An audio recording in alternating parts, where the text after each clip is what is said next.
Hi and welcome to my business talk show with a little bit of a twist. So, where does that come into business talk?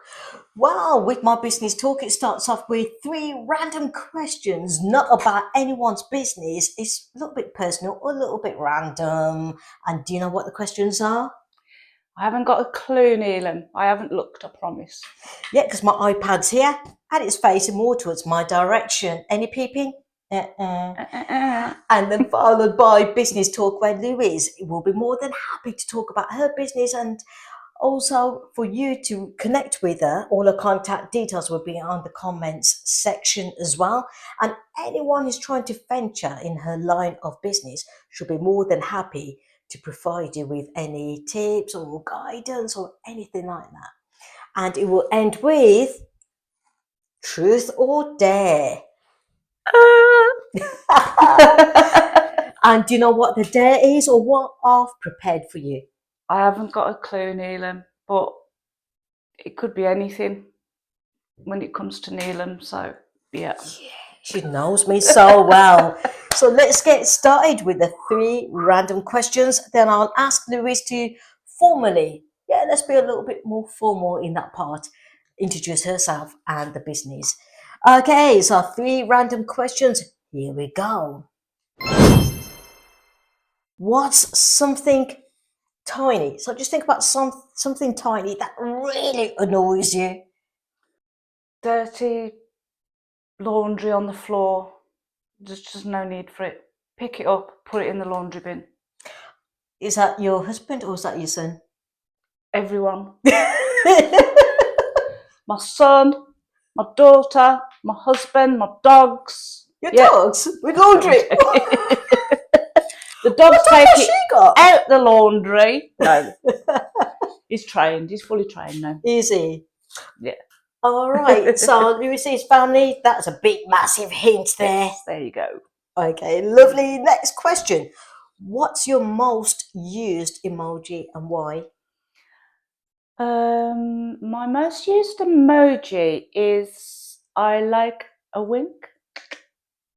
Every now and then, a bit of cheekiness in there. I was going to say that's a bit cheeky. Anyway. Yeah. But I think a black country thing is, the wink. It's more of it's not a flirtatious emoji. It's a friendly emoji. Just say, you're all right. There you go. I've never had that from you. I am strictly professional with yourself, Neelam. I don't think so. There you go. Now, the next question. What's your weirdest habit that you're willing to admit on camera?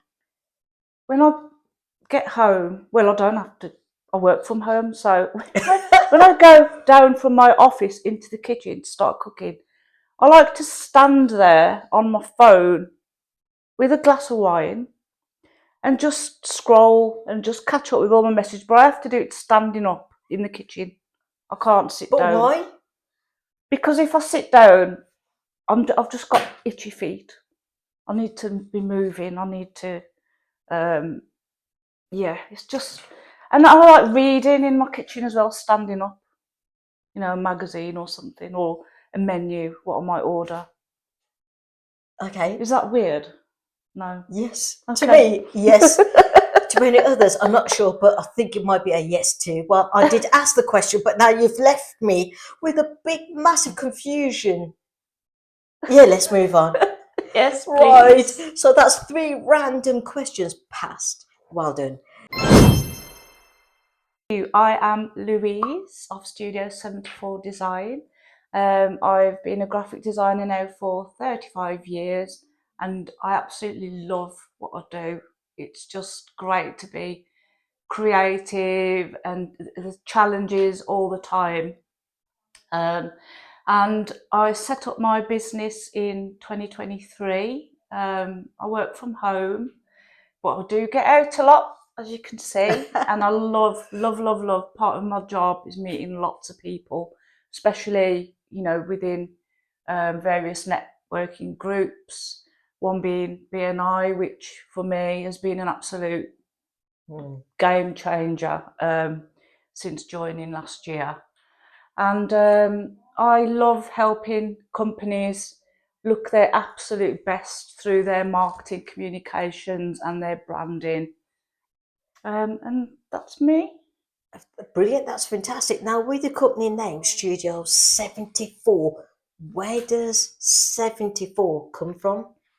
I'm really glad that you've asked me that. So I was born in 1974. I know, I don't look like I was, but I was born in 1974, and I absolutely love New York. I am obsessed with it. I'd love to live there, and I've been once. And there is a nightclub that was around in the kind of 70s and 80s called Studio 54, where the likes of Andy Warhol and Grace Jones, Freddie Mercury, all those flamboyant characters used to frequent the nightclub. And I just thought, I love Studio 74. Got a bit of a twist. There you So go. that was where that came from. So you've got a bit of a personal touch and a bit of New York memory, haven't you? Yeah. And Fantastic. it just happened. It just came to my head, and there you go. So, with you going in New York, was that just like a general trip, or was it just for you to get a bit of an inspiration? It was planned for my 30th, and So that's quite recent. yeah, it was not a few years ago. Yeah. So, and I didn't know, but my husband had planned to propose to me on top of the Empire State Building That is as so well. sweet. So yeah, it just made it extra special. But I just love the whole atmosphere and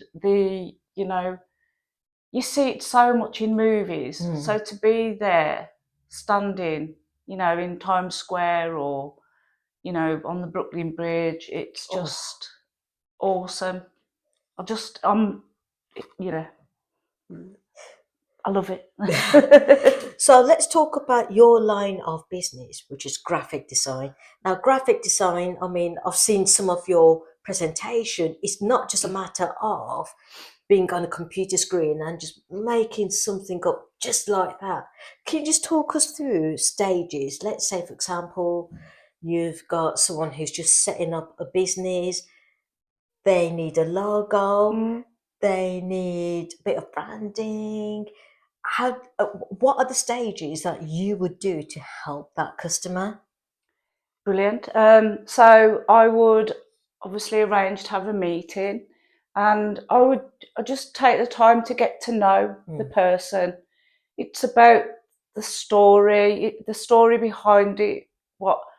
What's your why? Why did you start doing what you're doing? Really get into all of the details, and just building a relationship with the person is so important before going into the actual.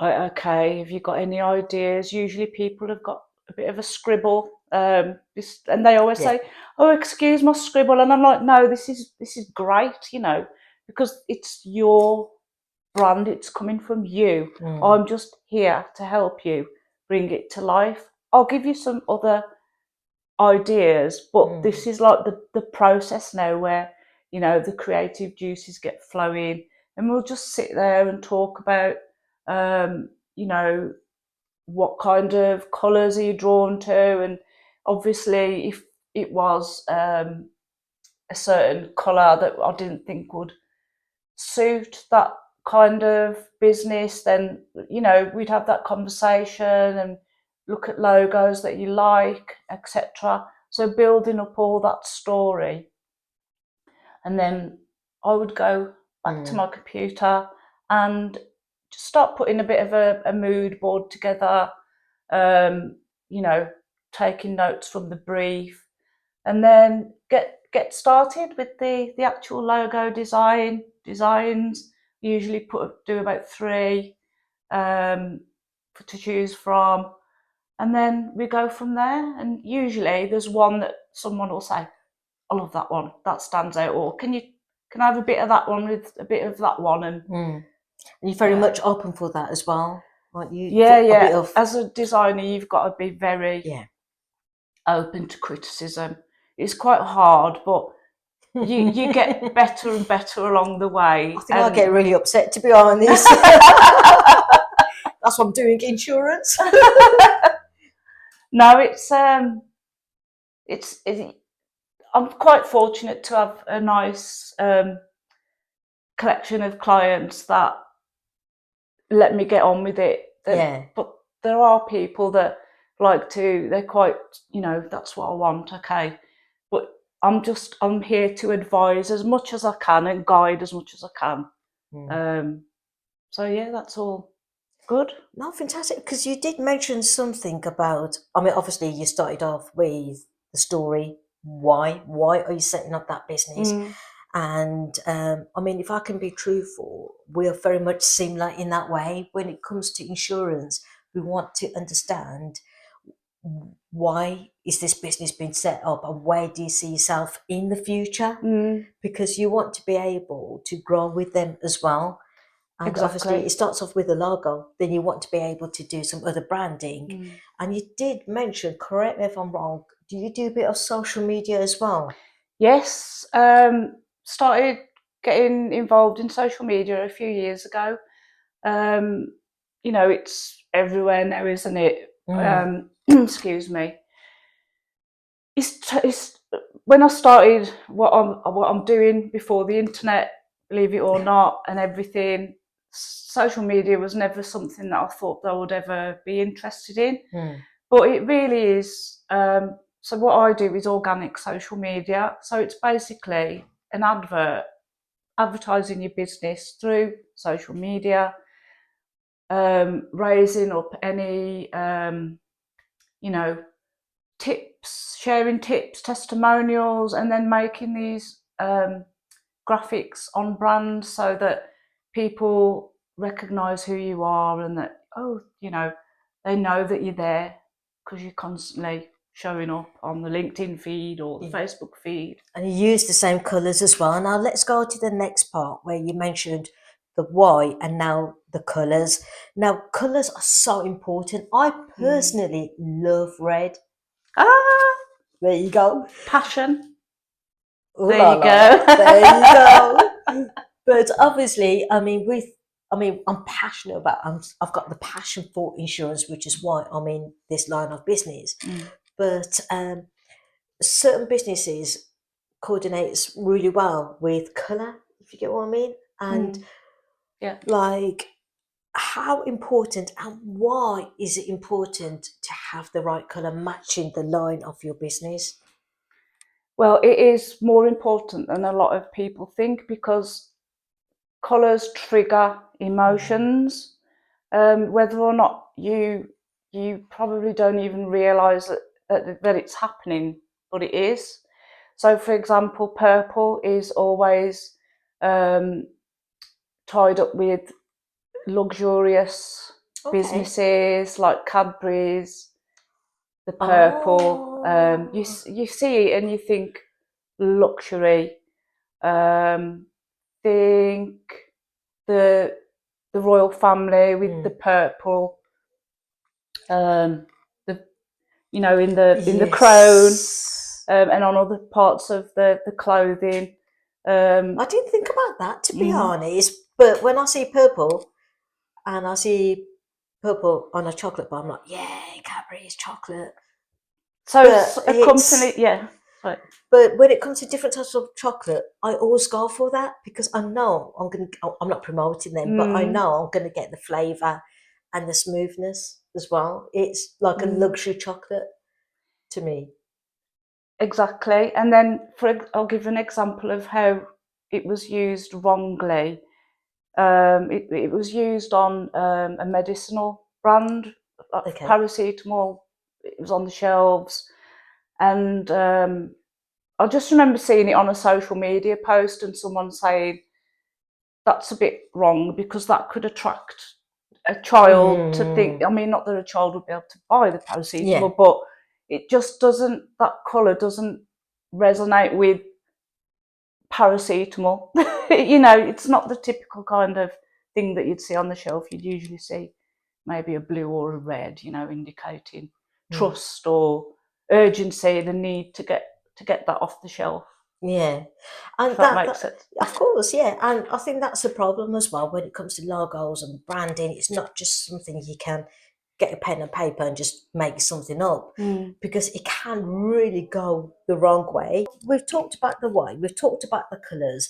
Now your mood board.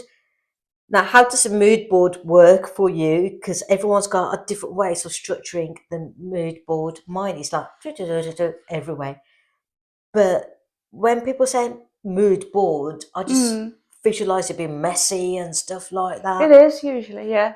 It can be very messy. So how do you get all like what we would call it messy into put it all together? Ta-da!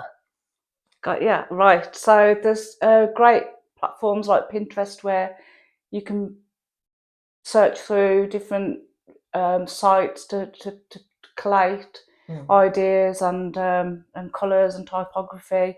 But what I usually do is, so for example, I'm working with a local company that's got a rainbow in the logo, and it's involves children. I'm not going to go too much into the Of business. course not, yeah.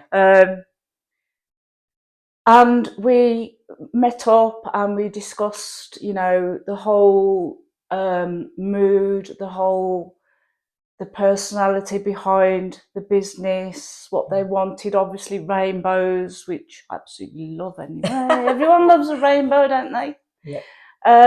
So what I'll do is I'll go home and I'll just look through the internet and I'll just say, to start off with, quite simply, rainbows, and there'll be all different types, they haven't all got to be the same colours.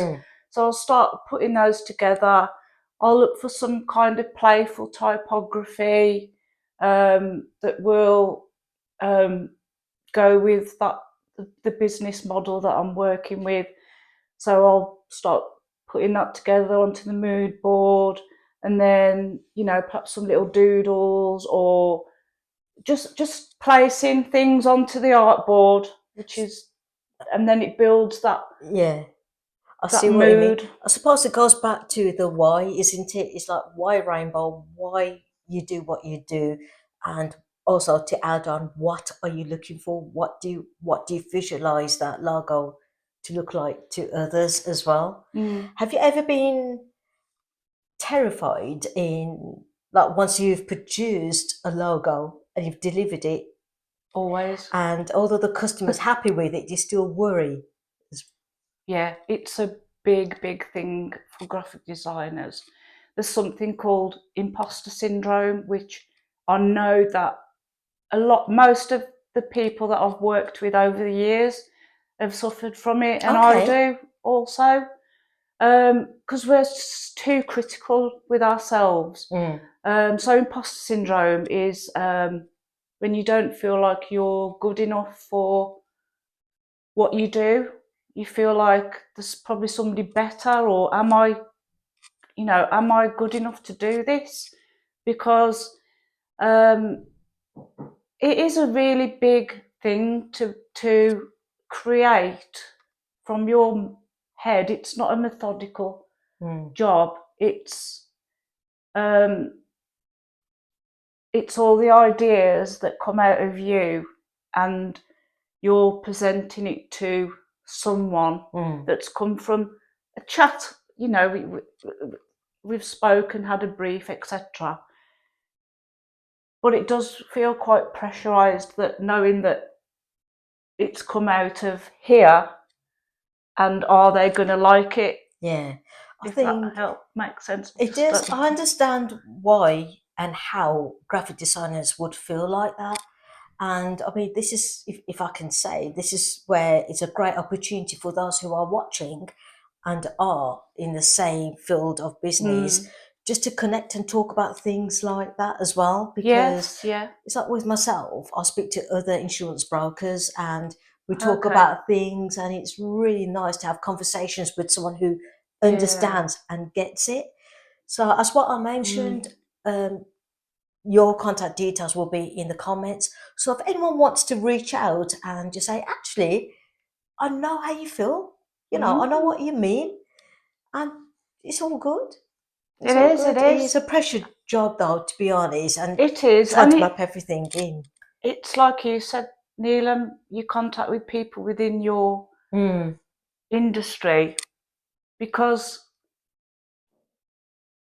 obviously you're getting tips from people, and you're always striving to grow and yeah. to use best practice, and you're evolving.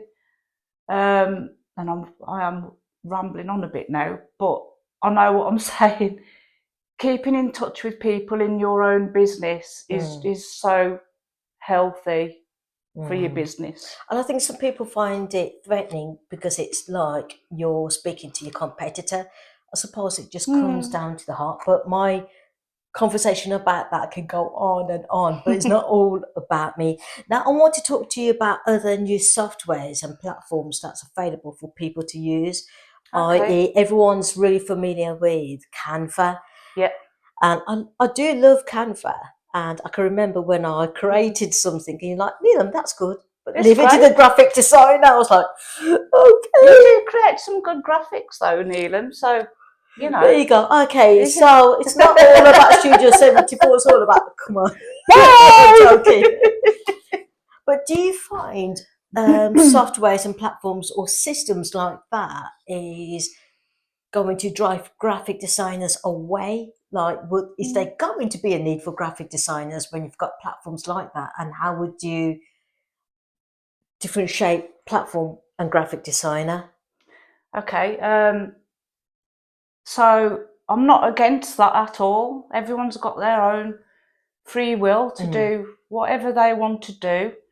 But it's good to maybe run it past someone and say, do you think this looks okay? Because you'd be surprised what someone else could pick up on. And also, new, especially startup businesses, not people can't afford to get a professional logo created, and create your own social, get someone to do your social media management, or design a leaflet or a poster. People do try to do this themselves in mm, Canva, and that's absolutely fine, as long as you stick to the obvious things, like use the logo. yeah. Don't squash the logo and distort it, or use your colours, etc. But I think the problem is also, I mean, using platforms like that is brilliant because, like what you said, anyone who's setting up a business Mm, and they're new and they're very low in budget. mm, But what I do find is you've got your standard templates, and what you yeah. present on that platform is what other people are also using. So, how are they actually differentiating their business to others when they're doing the social media? This is where I feel if Okay. you've got a business, it's nice to speak to a graphic designer, and it's not Mm, always as expensive as what people think it is. And if they're trying mm, to represent themselves, so someone like yourself who takes the time and understand why that's mm. something that a platform can't do for you. Exactly. And templates are great as well. Hmm. Save a lot of time, but then you might end up with something that looks similar to what someone else has got. For example, there's great Adobe software out there, Illustrator. You've probably heard of Photoshop. Um, they're so intricate that there's so much that you can do, Hmm. so much more that you can do within those software packages than what you could do in Canva. And you're not as limited with templates. You've got a lot more freedom with I was the going to say with that. the Yeah. Adobe software, which is what a lot of graphic designers use. And what I love about Photoshop is that it makes me look a bit slimmer. Oh yes, we all love a little bit of Photoshop editing. Oh, yes, Not indeed. guilty. No, but it's true what you said as well. You get a little bit more of that freedom, and I'm not knocking down any systems or any platforms like that because it is a great help. It is, but I again believe if it's a business and you want to create a brand, it's best to go to companies like graphic designers, someone who's good at branding, and Exactly, then you yeah. follow on that color scheme and the trend, and that's Mm, why it's so important to get it right as well. absolutely. Hit the Definitely. nail on the head. Yeah. All right, if you can see her looking down, it's because my iPad just keeps turning itself off because Yeah. the battery Oh, is I like, have been looking down a lot, but I'm not cheating and looking at any answers or anything. no, no, that's good. Oh, I won't allow it. Okay, so those who are trying to get into the same venture as you, like a graphic designer, can you share any tips, guidance, and is there any type of training that you believe they should follow? I am a firm believer of apprenticeships. Mm-hmm. That was how I started.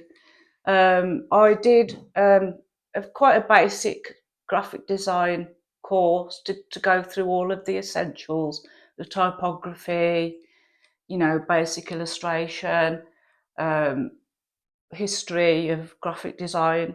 But I was very fortunate to get a really good job placement with a company that really took care of me and Good. mentored me. They were amazing. I was like, back then I was really quiet, shy, I wasn't very confident. um, and it helped me to work working Mm-hmm. closely, working on real live projects as well, not a project that was going to be marked and put on the wall at college. It was Mm. real work for real Wow. people. So college is great. University, can't comment because I didn't go. But I do think to myself, I probably missed out on a lot with not going into further education. But I don't regret it because at the end of the day, I have got so much more real life Mm. experience out there, and I've Absolutely. seen a lot. And again, um, you're very much open to speaking to anyone who wants to get into that line of business, like if Mm. it's students or anything like that. I know what you're like. She's a sweetheart. Oh, bless you. So, if there's any students or anyone who would like a bit of tip or guidance, again, please reach out.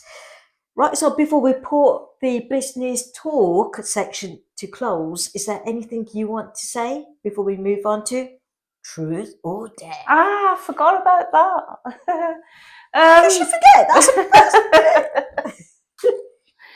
um, just to anyone out there that's struggling, thinking about what kind of career that they want to take, and if you're thinking, well, I love being creative. I like the freedom. I did really well at art or graphics, and it is a really rewarding career, graphic design, and I would recommend it to anyone. truth or dare. But before you decide, just a reminder, she doesn't know what dare Okay. I've got prepared, and she does not know what truth questions I've also prepared. So now, truth or dare? Dare. Whoop, whoop. Okay, so normally I make up about 5 different days, and then as we go along, I kind of think about should I change it or not. But there's one that I'm going to leave on there because you've mentioned about your phone, and one of the day is your phone. Mm. Grab your phone, look at the last person you spoke to. If it's me, I'm not included in it. Okay? Yep. Yeah. Okay, so the one after me, you need to call them. Okay. I need to say, guess what? I'm famous now. Okay. Go for it. And you have to put it on loudspeaker. I hope she's not going to swear. It's all right, we can bleep it. Hello. Guess what? Guess what, Lisa? Guess what? Guess what? Don't swear.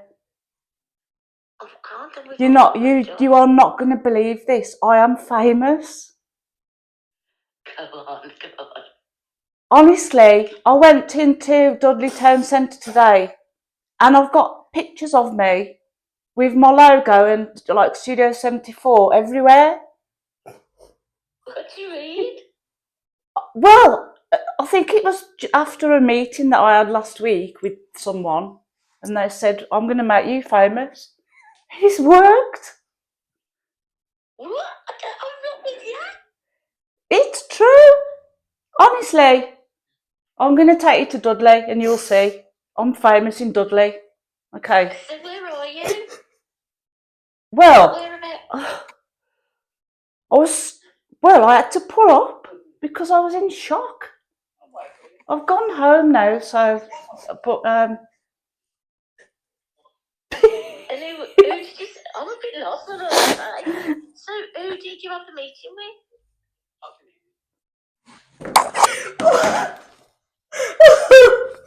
I feel really bad. He's gonna kill me. So, Lisa, when you see this video, you know why. Sorry, Lisa. Wow. Fantastic. So that wraps up the business talk. I know you need to call her back because you just I'm hung gonna up on have to her. call her back. And that wraps up the business talk with a twist. Louise, thank you so much Thank for you, joining Neelam. me. That was amazing. Thank you. You're welcome. Bye-bye. Bye. Crownsway Insurance Brokers Limited is a family business established in 1971. We proudly provide and assist with both business and personal insurance needs. Founder, late Dr. Dharam V. Duggal. Managing Director, Dr. Saroj K. Duggal, MBE. Contact the host.